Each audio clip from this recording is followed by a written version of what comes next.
Well, let's have a look at that group because, as Ale pointed out, it's only going to get harder in terms of opponents for both Panama and Ghana because look who they have, England as well as Croatia to contend with. Now, England and Croatia battled it out today. It was a 4-2 win for the Three Lions, but Croatia did go toe-to-toe with them, at least to level it at 2-2 after two early goals from Harry Kane, but then goals from Jude Bellingham and Marcus Rashford, who came off the bench in the second half as a substitute, made all the difference for Thomas Tuchel as England roared their way to a big win. Stevie, thoughts on that game? Well, I was crying when they scored the goals, England. Oh, I know. To be honest with you, but you had your big Croatia shirt on, didn't you? I did, yes. You're an emotional guy, Stevie. He's an emotional guy. Listen, you cannot watch this England team and not say that going forward they look exciting. They look a menace. You know, they've got pace on both sides. You know, they're able to bring on Rashford and Bukayo Saka off the bench. That tells you how strong they are. And Jude Bellingham, you know, I guess all the talk coming in here was, will it be Bellingham or will it be Rodgers? Yeah. Well, Thomas Tuchel made it clear who he thinks the main number 10 is. And I think he's probably right. Again, in an England jersey, Bellingham gets a big goal. But in terms of the overall game, though, I thought England were way better than Croatia. And quite frankly, if I'm Thomas Tuchel, I know what I've got going forward. I need to figure out how we gave 2 goals away against Croatia and actually give them another couple of chances as well. If they can sort out that defence, then absolutely England are one of the favourites because they will score goals. Oh, that must have burnt Stevie to say that. England, one of the favourites. Did it feel gross, right, Stevie? Okay, hang on. Don't worry, we'll get the bucket soon. But Ale, of course, Stevie brings up that point. The fact that you can see Thomas Tuchel bring on the likes of Marcus Rashford, Bukayo Saka. We talk about the depth of France. We talk about the depth of Portugal even, but we'll get to them in a bit. But this depth of England squad is really going to make a difference for them in this tournament. Well, before they even got to the depth of this team in the second half, there was a period of time of about 15, 20 minutes in which Livakovic was safe here, safe there, safe down here, safe over there.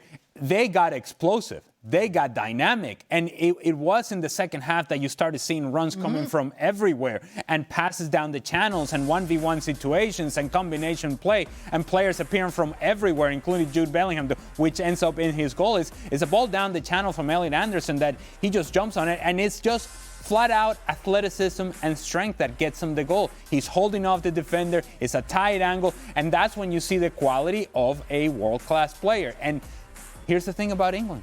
They got a lot of those guys. Harry Kane. Say what you will about Harry Kane, but he just continues to score goals.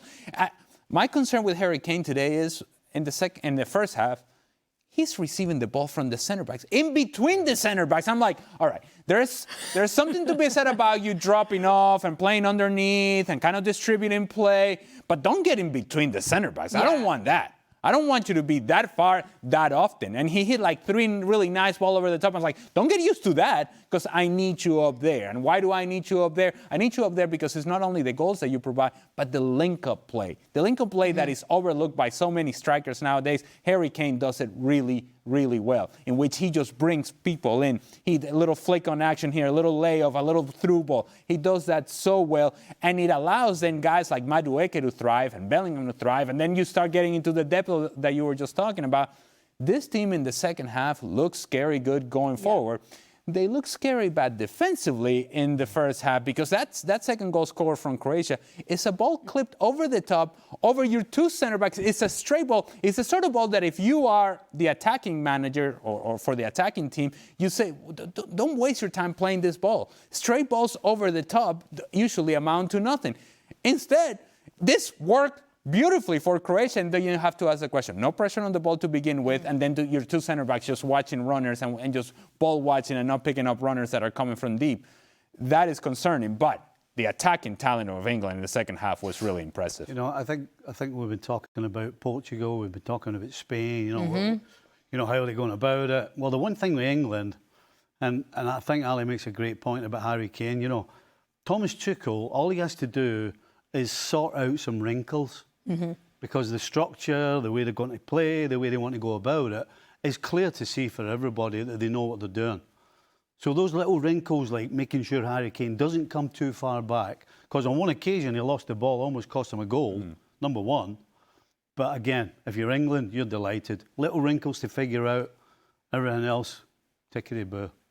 Ale, you want to talk a bit more as well about Jude Bellingham after the season that he's had, the ups and downs at Real Madrid? We were questioning exactly what his role in this squad would be. If we're talking X factors, it doesn't get any bigger than Harry Kane, especially because of his leadership. But Jude Bellingham, did he just silence some of those criticisms now with his performance today? And I don't know what is it about Jude Bellingham. I don't know if it's about his personality. I don't know if it's about the goal celebration. I love me a belly goal. I don't know exactly what it is about Jude Bellingham that divides opinions. It didn't divide my opinion.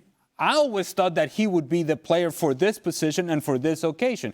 Maybe some of that has to do with the fact that Thomas Tuchel hasn't been very sort of outspoken in supporting Jude Bellingham. In fact, to the opposite, he's like, all right, I'm not so sure about this guy. Look, Jude Bellingham is one of the few, and I mean few midfielders around the world that is able to do the things that he does in the manner in which he does. The profile of player Jude Bellingham, you see the strength and the power with which he runs and how he just creates separation away from other midfielders that are trying to track and stay with him. They can't stay with him because he seems to get faster with the ball on his feet. Beyond that, he's a guy who's a true presence inside the 18-yard box. It's not just a guy that makes a run just for the sake of making a run.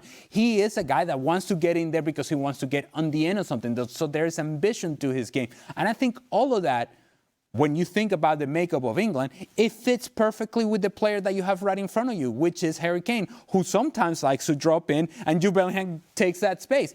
It seemed to me like this was a no-brainer. I don't know why we were having so many discussions as to whether Jude Bellingham should play or not. We love the drama, Ale. Yes, well, we're making up drama. We're making up drama because there's no question in my mind that for this team, in this moment, Jude Bellingham is the player that should be playing right behind Harry Kane. Nobody else. All right. Well, let's talk about Croatia now, too, because we do know that Croatia always are in the mix when it comes to World Cups. They love to spring out an upset here and there. You remember they did take out England back in 2018. They did take out Brazil last time around in Qatar. But, Stevie, how far do you see them going now? What did you make of them today? I'd have to say I was a little disappointed how easily they let England get at them.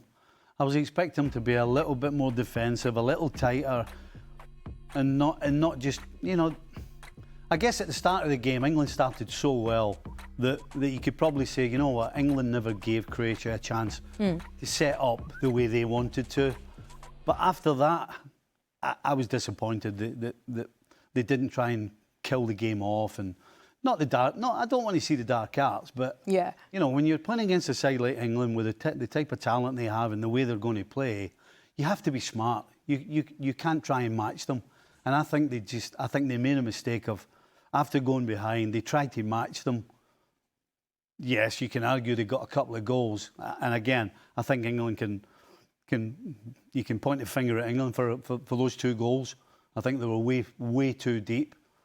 But in terms of the overall game, I was disappointed. I thought Croatia would have been smarter. And certainly the way they went about it was completely wrong. They lost 4 goals. They probably could have lost double that. Yeah, that's true. Save for their goalkeeper, who definitely had himself a performance.